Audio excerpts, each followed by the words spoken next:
ndugu zangu, nipo na shuhuda namba 1 ambaye alikuwepo kwenye tukio ambalo lilimfanya ndugu wetu Patrick atuache. Tenda kutuambia anaitwa nani, lakini pia nini kilitokea, ili tuweze kupata taarifa ambayo ni sahihi. Habari kaka? Salama. Sijui anakuita nani? Naitwa Volker Edward. Volker Edward. Yeah. Nadhani Volker, wewe ni rafiki kwanza wa marehemu, lakini pia ni mtu pekee uliyekuwepo siku ambayo Bwana Nombo anapata ajali. Unaweza ukatuambia kwa ufupi kidogo ilikuwaje, ili anayetutazama na mtu ambaye hakuwa na taarifa ambayo ilikuwa sahihi aweze kujua. Karibu. Asante. Bila shaka ni rafiki wa marehemu. Okay. Nilikuwa mtu wake wa karibu. Marehemu aliniita tukaa wote pamoja. Pamoja na rafiki yetu Butei. Okay. Tukaenda kwenye mihangaiko, kwenye shughuli zake za ujasiriamali, kwenye shamba zake za mahindi za rafiki yetu. Pia na yeye alikuwa na shamba kule anatafuta. Kwa hiyo tulivyokuwa tukafika shamba, tulivyokuwa tukirudi, kuna pikipiki ilikuwa imetoka nyuma yetu. Kwa bahati nzuri au bahati mbaya, niseme bahati mbaya, ikamgonga rafiki yangu upande wa kulia. Kwa akatupa, alidondoka katikati ya barabara. Okay. Yeah. Wakati mmetoka huko, unasema mlikuwa mmetoka shambani. Yeah. Kulikuwa kuna umbali gani toka shambani hapo tukio hilo lilipotokea? Ni wastani wa kilomita 3-4 hivi. Kilomita 3-4. Na hapo barabarani mlikuwa kwenye site ipi ya magari yanayotoka mbele yenu au nyuma yenu? Na hiyo ajali imemtokea, hiyo pikipiki ilikuwa inatoka mbele au nyuma? Nyuma yetu. Nyuma. Sisi tulikuwa kulia. Okay. Kulia kwetu. Kulia kwenu. Yeah. Mlishtukiza tu kwamba amegongwa au ilikuwaje? Yaani nini kilitokea, kwa sababu mlikuwa watatu? Mwendesha pikipiki alikuwa kwa kasi sana. Alikuwa kasi, okay. Alikuwa kasi sana. Kwa tulivyokuwa tunataka kumsalimisha ndugu yetu kwamba hebu sogea huko porini. Tayari kashamvaa. Wakashagongwa tayari. Okay, poleni sana ndugu yangu, pole sana. Asante. Ni njia ya wote. Tunapaswa tu kuendelea kumuombea huko aliko, apumzike kwa amani. Sasa Bwana Mligo, wakati hiyo ajali imeshatokea, kuna chochote alikiongea au alikata kauli hapo hapo? Hapana. Aliongea, kwa sababu kikubwa zaidi alilalamika mguu. Alikuwa analia na mguu wake kwamba mguu wangu. Tukiendelea kufanya jitihada za kuweza kupata msaada wa gari tumkimbize hospitali. Okay. Wakati tukitoka eneo la ajali, alianza kulalamika kichwa kwamba driver wa gari lile aliyekuja kutusaidia msaada asikimbize, kichwa kinamuuma. Okay. Alikuwa anaongea kabisa kawaida. Yeah. Pikipiki ilivyomgonga ilimrusha umbali mrefu au ni maeneo au ilimpushi tu akadondokea hapo hapo? Ilimrusha umbali mrefu. Ilimrusha umbali mrefu. Ndio, kwa sababu ilikuwa ina kasi. Okay. Kwa ilivyompushi, kwa sababu ilimpushi kwa kasi. Kwa hiyo kabidi arushwe umbali mrefu. Na alivyorushwa huo umbali mrefu, alidondokea kichwa au alidondoka katika mtindo upi? I don't know, kwa sababu sisi tulimwona jamaa yetu yuko chini. Kwa hiyo sasa kwa kweli sina kumbukumbu. Kila mmoja alikuwa hapa tayari amechanganyikiwa. Yeah. Okay. Kabla ya kupatwa na haya majanga, ndugu yetu, unakumbuka nini mara ya mwisho aliongea kabla ya kuanza safari, au mlipokuwa mnaenda, au mlipokuwa shambani? Ni maneno gani ya mwisho ambayo unaweza kuyakumbuka marehemu alikuwa anaongea? Ni maneno mengi tulikuwa tunaongea, sababu dalili kubwa tulienda kule kwa ujasiriamali. Kwa hiyo anapenda kulima, kufanya shughuli zake za utumishi, pia akafanya na shughuli zake binafsi, hasa kama kilimo. Sawa. Na shughuli zingine. Kwa mfano tukipita njiani kulikuwa kuna maeneo yako wazi, akawa natamani pia kama anaweza kawekeza, akapata eneo lile, akapata zile plot, kajenga. Ni sehemu nzuri. Kwa hiyo ndio hivyo vitu kama hivyo. Kabla ya hiyo ajali, ndugu kaka, nataka kufahamu kwamba ilikuwa ni alikuwa anaona kabisa kwamba pikipiki inakuja, au mlishtukizwa tu kwamba pikipiki hii hapa? Hapana, kuona. Hakuona. Ile pikipiki kwa kasi sana. Ilikuwa kwa kasi sana. Ndio. Ni ilikuwa kwenye kona, kwa sababu mimi ninachoamini kwamba pikipiki huwa inatoa sauti, aidha ikitokea mbele au nyuma. Kuna sauti huwa inakuwepo. Je, hamkusikia sauti au mlikuwa kwenye kona? No, hatukusikia. Ilikuwa ni tambarare. Ilikuwa tambarare. Yeah, tulipokuja kusikia sauti pikipiki hii imeshafika, na yeye kajaribu, nahisi alijaribu kushika breki, hakuweza. Zilimshinda kwa sababu alikuwa kwa kasi. Kwa hiyo kamvaa jamaa yetu. Ndio hivyo. Utamkumbuka kwa lipi rafiki yako Bwana Patrick? Kwa mengi sana. Siwezi kuelezea, ila ni mengi mno. Yeah.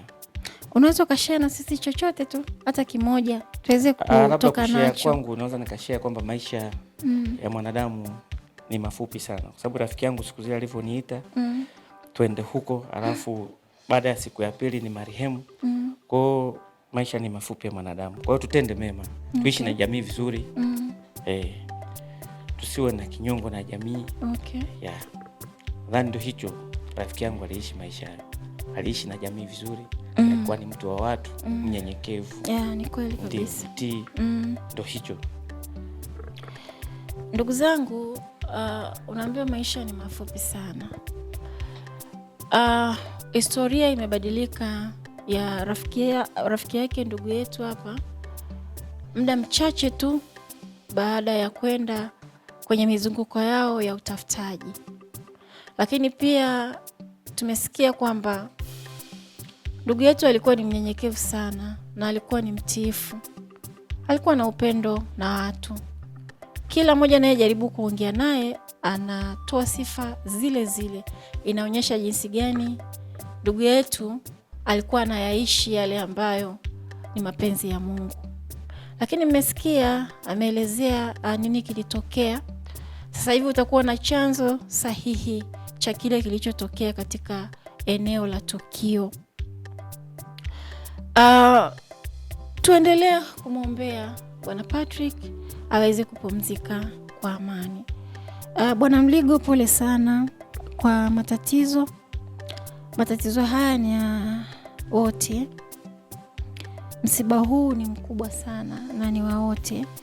Nazidi kukusitu na wewe pia, kwa sababu alikuwa ni mtu wako wa karibu. Usikate tamaa. Tuendelee kumshukuru Mungu kwa kila jambo.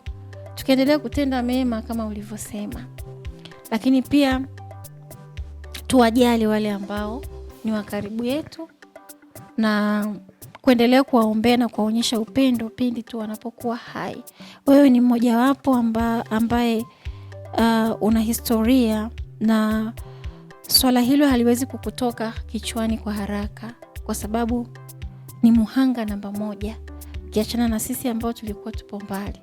Mimi nikusii tu Bwana Voka, endelea kukaza moyo, lakini pia tunazidi kukutia nguvu. Mungu yuko pamoja nawe. Amina. Pole sana. Asante sana.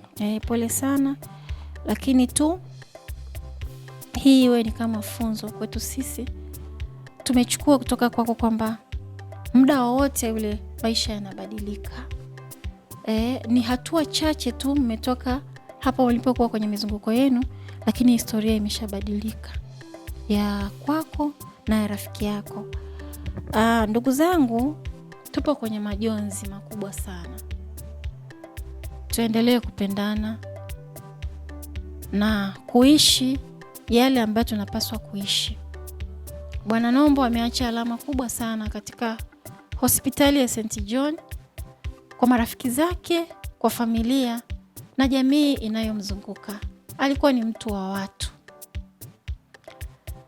Endelea kufuatilia namna uombolezaji unavyoendelea, lakini na maoni ya watu mbalimbali ambao walikuwa karibu naye. Asanteni sana. Sasa ndugu zangu, kama mnavyoniona, nipo na moja ya daktari aliyempokea Patrick Inombo siku aliyopata ajali, siku ya tarehe 8 ya mwezi wa 6 2026. Ataenda kutufahamisha ilikuwaje walipompokea, lakini pia tutaenda kujua anaitwa nani. Habari dokta? Salama. Sijui anakuita dokta nani? Kwa majina naitwa Dr. Hussein Bashiru Kandoro. Dr. Hussein, samahani, tulikuwa tunataka kujua siku ya ajali ilipotokea, mlimpokea Patrick Inombo katika mazingira yapi, ilikuwa saa ngapi, lakini pia hali yake ilikuwaje? Okay, asante. Patrick tulimpokea hapa hospitali majira ya saa 1 okay, jioni. Na aliletwa na ambulance ya hospitali. Okay. Na katika muda ambao tulikuwa tunampokea alikuwa analalamika tu, ana maumivu ya kichwa pamoja na mguu. Na kwenye mguu pale, baada ya kumwangalia kwenye ambulance, alikuwa na kidonda kwenye mguu wa kulia. Okay. Kwa moja kwa moja tukampeleka kwenye chumba cha upasuaji mdogo. Okay. Kwa ajili ya kuanza zile huduma za awali, ikiwemo pamoja na kukagua kile kidonda cha kwenye mguu na kichwani na sehemu nzuri ambazo kwa analalamika maumivu. Okay. Yeah. Alikuwa analalamika maumivu haswa ya sehemu gani ya mwili? Sehemu kubwa ambayo alikuwa analalamika maumivu ni sehemu ya kichwa. Ya kichwa. Yes, sehemu ya kichwa alikuwa anasema maumivu makali, lakini pia nao sehemu ya mguu wa kulia. Nafikiri kwa sababu ya kile kidonda. Okay. Ndio kwa anasema hiyo ndio sehemu kubwa alikuwa analalamika maumivu. Okay. Baada ya kugundua kwamba analalamika sana kwenye maumivu, mlichukua hatua gani?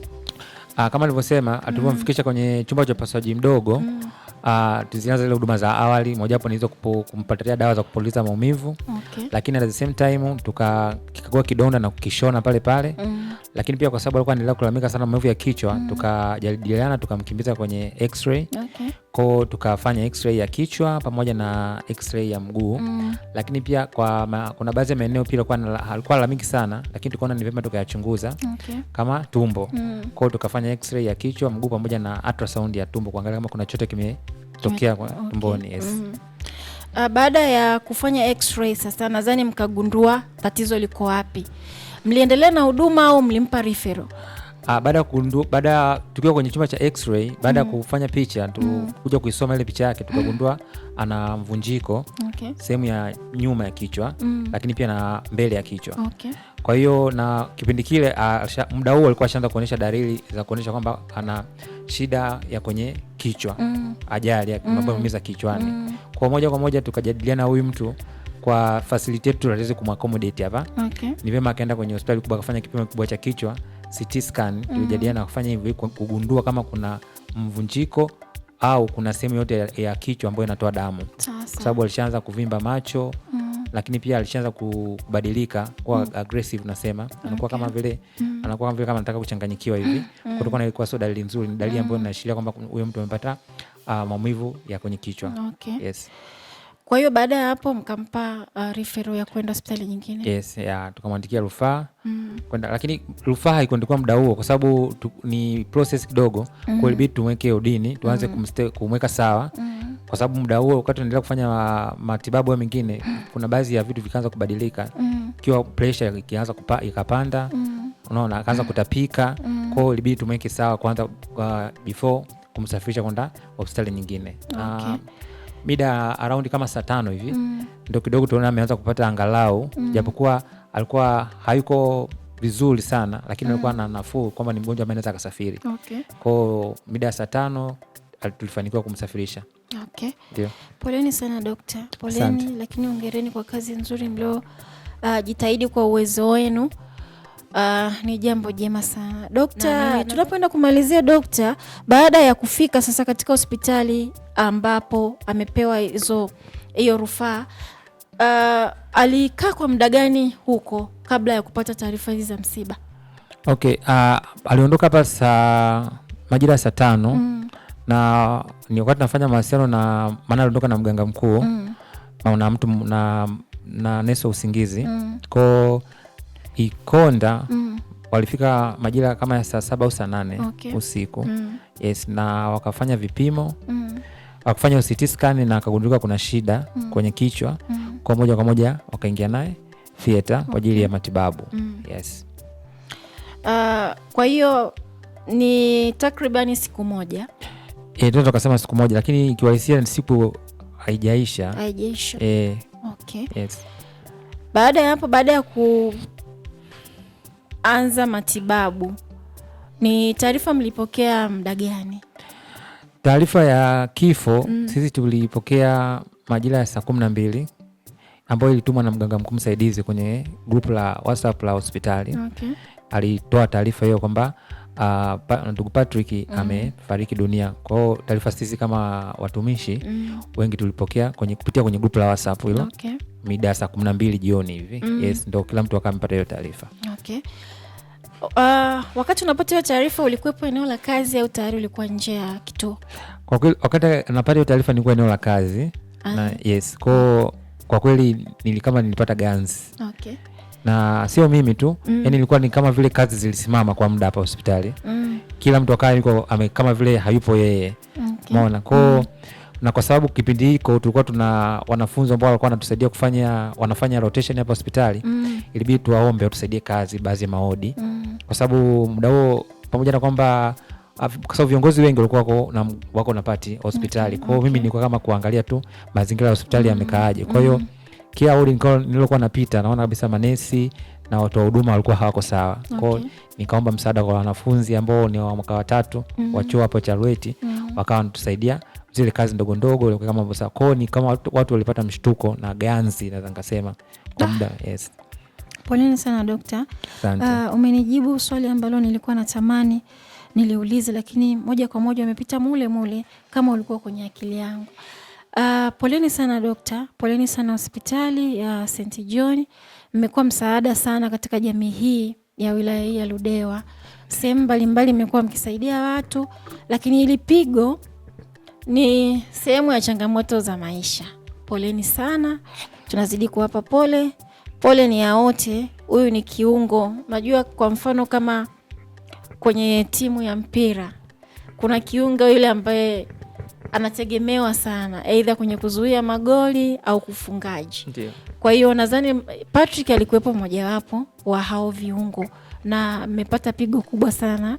Hata hapo unapokuona uko sawa ni basi tu kwa sababu tumechukua time yako, lakini tunashukuru sana dokta kwa ushirikiano wako uliotupa.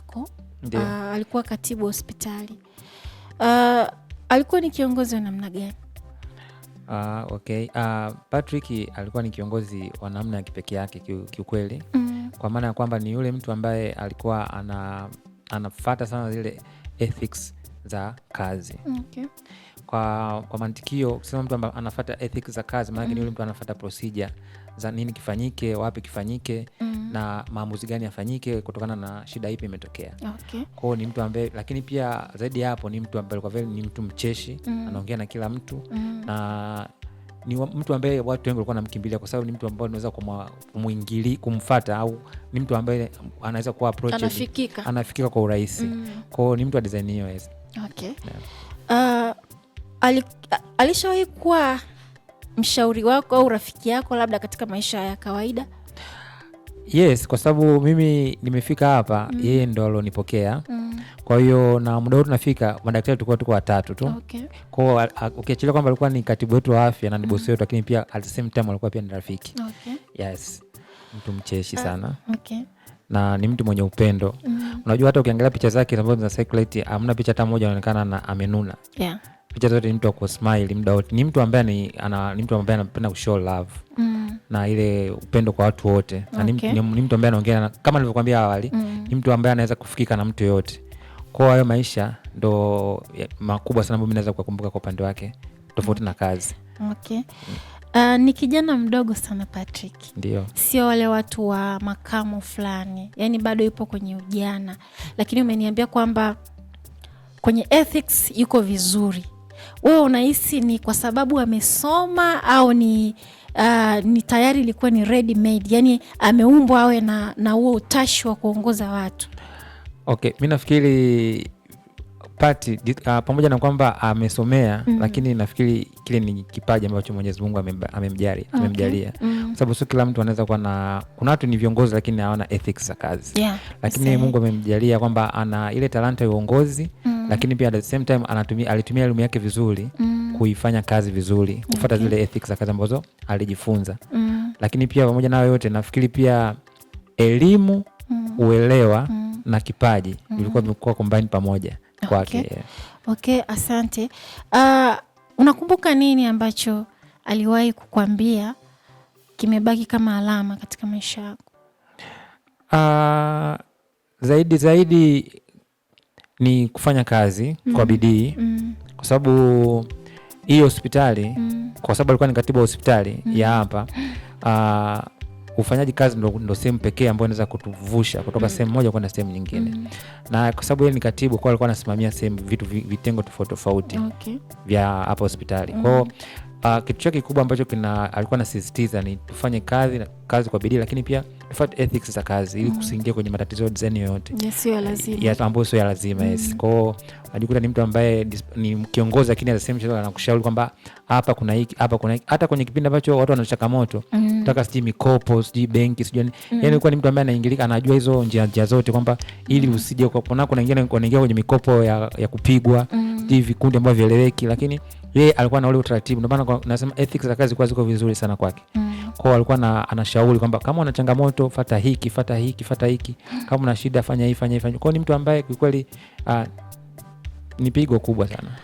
Poleni sana. Nadhani pengo lake halitazibika kwa kiwango hicho kwa sababu alikuwa ni mtu wa pekee.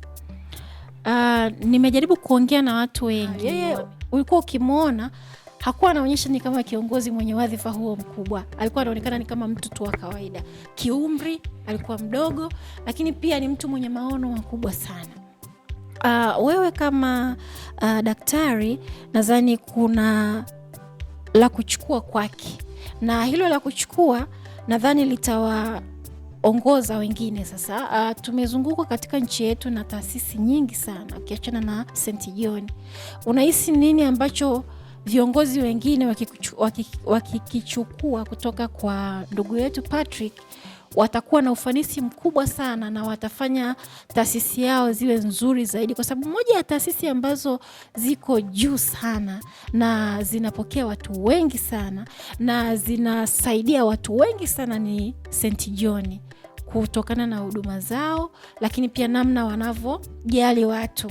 Sasa kwa kupitia yeye, nadhani alikuwa pia ni mmoja wapo wa hawa watu. Nini cha kutoa kama rai kwa watu wengine waweze kulichukua ili iwe moja ya ile njia ambayo alikuwa amepita Patrick? Okay, asante. Kwa viongozi wengine wa taasisi si tofauti ukiachia hospitali hapa, kitu ambacho naona kikubwa ambacho wanaweza wakakichukua kutoka kwa marehemu Patrick ni busara kwanza. Yes, kwa sababu kuwa kiongozi usipokuwa na busara na yeye inakuwa ni changamoto nyingine sana. Kwa busara inakufanya unakuwa unaingilika kwa rahisi. Mtu anaweza kafunguka kwako kwa shida namna yoyote kutokana na busara ulizokuwa nazo. Lakini kitu kingine ni kufuata sasa miongozo. Hizo miongozo ya kazi inataka nini? Na kwenye kufuata miongozo simaanishi kuwajibisha watu au kuwafukuza watu kazi, hapana. Nazungumzia zile ethics za kazi. Kama mtu ana changamoto fulani, inakuwa fulani, inaenda vipi. Lakini pia Patrick alikuwa na ile, tunasema anakuwa na kifua, yani anakuwa anaweza kuhold vitu vya watu. Ndio. Unaweza kuwa na changamoto ya kifamilia, ukaenda ofisini kwake, ukaongea naye na ikabaki yeye na wewe. Unaona? Kwa akili ni kitu ambacho ndio maana watu wengi sana bado wanaumia kwa sababu wengi hapo walikuwa wanamkimbilia kwa staili hiyo kwamba kuna shida ya kiasi fulani na shida ya hiki. Kwa hiyo ni mtu ambaye alikuwa na hold vitu vingi vya watu. Kwa ndo kwenye busara hizo na kwa zile ethics za kazi, zile confidentiality, privacy, zile alikuwa anazifanya kwa kiwango kikubwa sana. Na kikubwa zaidi ndio hiyo, watu na viongozi wengine wanaotuzunguka wakifuata hiyo hizo legacy ambayo imeacha Patrick Costello, nafikiri hizi taasisi za hapa Lugalawa zitaenda mbali zaidi. Okay. Asante sana Dokta. Tunashukuru, tumeona upande wa yatapita tu. Pia yatapita na maisha mengine yataendelea, lakini tuendelee kuyaishi yale aliyotufundisha na kutuachia kama alama, na upendo alionao tuwe nao. Kama kukua kuna mahali unalega, inabidi sasa hivi uweze kuongezeka. Asante sana, Mungu akubariki Dokta. Tunaendelea kukusii usiache kutusaidia pale tunapohitaji huduma yako. Asante sana. ACL Media, African Community Life. We are the legacy of Africa.